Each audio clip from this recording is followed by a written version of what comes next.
Now, just to start with this topic about China Matters, what do you know about China Matters speaking at Shadow Cabinet and what was said there? And of course, you're no longer in Parliament, so this is from what your colleagues have said to you.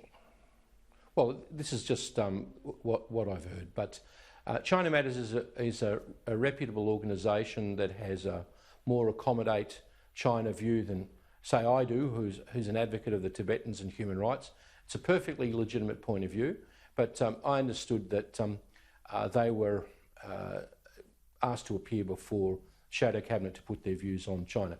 And it's particularly controversial at this time for two reasons. One, the government cut its funding to China Matters because it regarded the organisation as being more sympathetic to Beijing than to Canberra.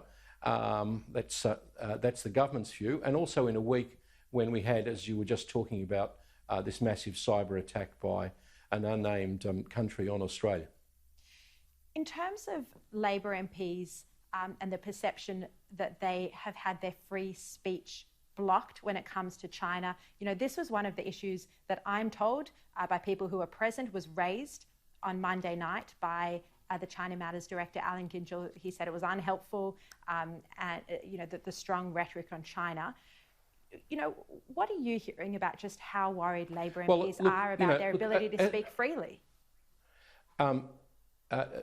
As you've said, Sharri, you've confirmed it. I would only say that I've been as generous to them as possible. They're a reputable organisation. I think they're a wrong-headed organisation, but it's not appropriate for a lobbyist, ex-diplomat, to be making comments about a Labor Party ideological differences. People are perfectly entitled to stand up for the Tibetans, for the 2 million Uyghur people that are in concentration camps in China, or to be more alarmed about China's activities in the South China Sea, Hong Kong and Taiwan than China Matters.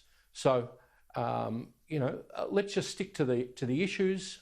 It's not appropriate for people to come along and try and enforce some kind of ideological conformity.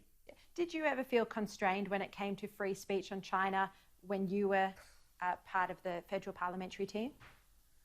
You ask very good questions. Well, perhaps no, I didn't. But then again, my parliamentary career was perhaps not as elevated as those who are more in the pro-China camp in, say, New South Wales. So, look, you're in Parliament to change the world for the better. I was not going to shut up on these kind of issues because it was regarded as a bit too strong. And to be fair, when Bill Shorten was leader, he gave me my head to bring the issue of Huawei and its involvement in the NBN up. And we forced the Abbott government to decommission Huawei as a bidder for the NBN.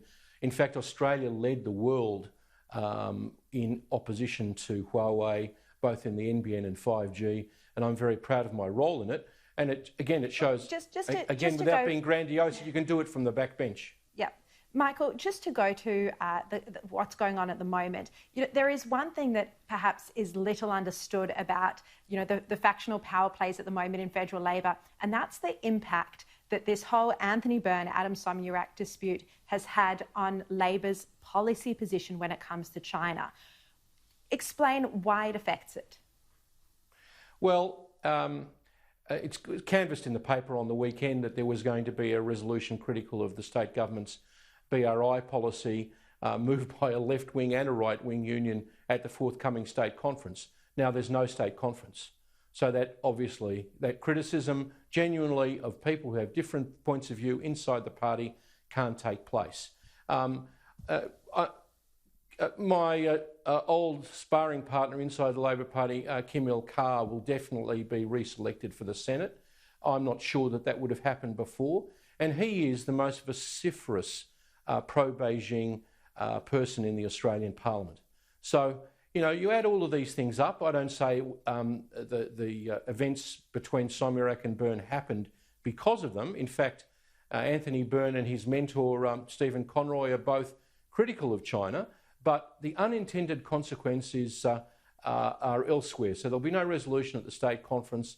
People who are pro-BRI are elevated into state cabinet. Yep. Just to go to that dispute that's been played out over the past week, and I've got John Ferguson, who broke a series of text messages that Anthony Byrne, he's coming up on the show after the break. But what is the real story behind this dispute? You were in the Victorian Labor right. What was behind this dispute between Anthony Byrne and Adam Somyurek?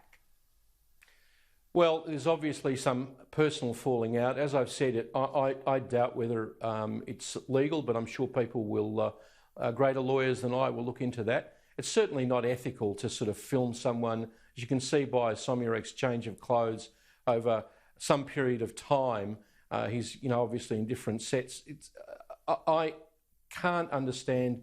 The two of them were friends for 20 years. Somyurek claims that he learned everything he knew about branch work from Anthony Byrne. I think Somyurek's power perhaps went to his head, and certainly the people who are standing behind Anthony Byrne didn't want that power to be exerted because it would have affected their existing arrangements. So it's a power play which worked out one way dramatically, Somyurek being expelled from the Labor Party and the ministry, but it has policy consequences too, really important policy consequences. Which you've just spoken about with China. But Michael, do you think Anthony Byrne can be trusted with Australia's secrets in his role on the Intelligence Committee now that he's had secret surveillance footage in his office and is threatened to use the media against his rivals? Well, those kinds of claims are very regrettable. You shouldn't say those kind of things, that you're going to use 60 minutes to get even with some person who you disagree with.